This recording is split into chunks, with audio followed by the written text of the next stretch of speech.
শ্রী শ্রী জগন্নাথ দেবের কাঁঠাল চুরির লীলা সম্পর্কে জানব। এই কাঁঠাল চুরির গল্প ভক্তদের অত্যন্ত আনন্দদায়ক করে। জগন্নাথ দেব হলেন জগতের নাথ। তিনি ভগবান বিষ্ণু একটি রূপ। যিনি বিষ্ণু তিনিই জগন্নাথ, তিনিই কৃষ্ণ। আমরা মহাভারতের শ্রী শ্রী কৃষ্ণের মাখন চুরির লীলা সম্পর্কে জানি। আজকে জানব শ্রী শ্রী কাঁঠাল চুরির গল্প। ভিডিওটি শেষ পর্যন্ত দেখতে থাকুন। ভিডিওটি ভালো লাগলে অবশ্যই একটি সাবস্ক্রাইব ও শেয়ার করবেন। একবার পুরীতে ভগবান জগন্নাথ দেব তার এক ভক্ত রঘুর কাছে এলেন এবং তাকে রাজার বাগান থেকে কাঁঠাল চুরি করতে তার সঙ্গে যেতে বলেন। রঘু বলল, তুমি কেন কাঁঠাল চুরি করতে চাও? তোমার যদি কাঁঠাল খাওয়ার ইচ্ছে হয় আমাকে বলো, আমি তোমার জন্য সুন্দর একটি কাঁঠাল এনে দেব।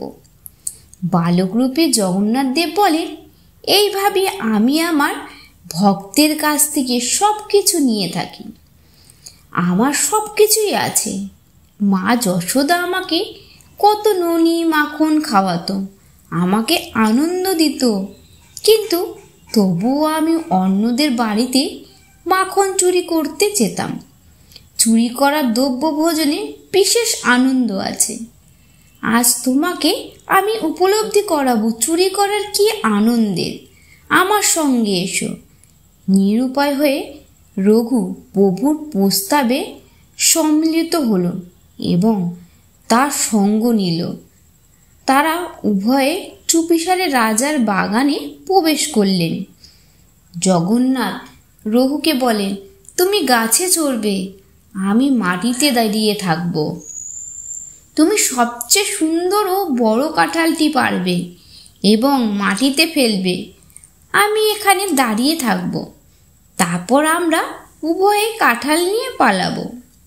রঘু যথাযথভাবে প্রভুর নির্দেশ অনুসরণ করল। রঘু কাঁঠাল গাছে উঠে সবচেয়ে বড় ও ভালো কাঁঠালটি খুঁজে বের করলো এবং সেটাই পারল। জগন্নাথ দেবকে চুপিসারে রঘু জগন্নাথকে ডাকলো, তুমি কি তৈরি? জগন্নাথ দেব উত্তরে দিলে, হ্যাঁ আমি তৈরি, নিচে ফেলো। রঘু কাঁঠাল নিয়ে নিচে ফেলল। জগন্নাথ দেব সেটা ধরবে ভেবে, কিন্তু কোথায় জগন্নাথ দেব? তিনি তো ইতিমধ্যেই বাগান থেকে পালিয়ে গিয়েছিলেন। কাঁঠাল ধরার জন্য কেউ সেখানে ছিল না। কাঁঠালটি মাটিতে পড়ে ফেটে চৌচির হলো।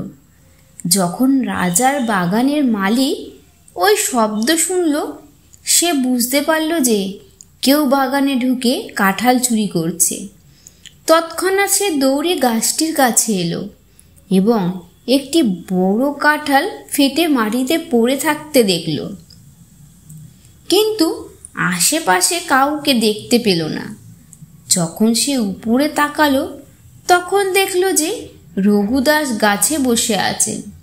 মালি তৎক্ষণাৎ রাজার কাছে ছুটে গিয়ে তাকে বলল যে রঘুদাস তার বাগান থেকে চুরি করছে। সে এক্ষুনি গাছের ডালে বসে আছে। সে উত্তেজিত স্বরে রাজাকে বলল। রাজা বিশ্বাস করতে পারলেন না যে রঘু তার বাগানে গিয়ে কাঁঠাল চুরি করবে। সুতরাং রাজা তার মন্ত্রীদের সাথে নিয়ে মালির নির্দেশিত স্থানে গেলেন। তিনি রঘুদাসকে গাছে চড়ে থাকতে এবং নিচে কাঁঠাল পড়ে থাকতে দেখে আশ্চর্য হলেন। রাজার অনুরোধে রঘু গাছ থেকে নেমে এলো।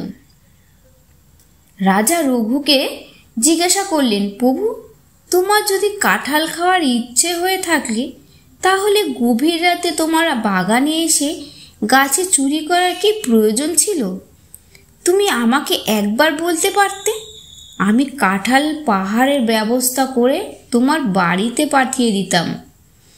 রঘু তখন প্রভুর জগন্নাথ দেবের কিভাবে তাকে ঠকিয়েছে সব বৃত্তান্ত বলল। প্রত্যেককে প্রভু রহস্য এই লীলা শুনে খুব আনন্দ পেল এবং সকলেই হাসতে লাগলো। তারা রঘুর জন্য গুণগান করলেন এইভাবেই রহস্যের প্রভু জগন্নাথ দেবের রঘুর সঙ্গে অনেক লীলা করেছেন।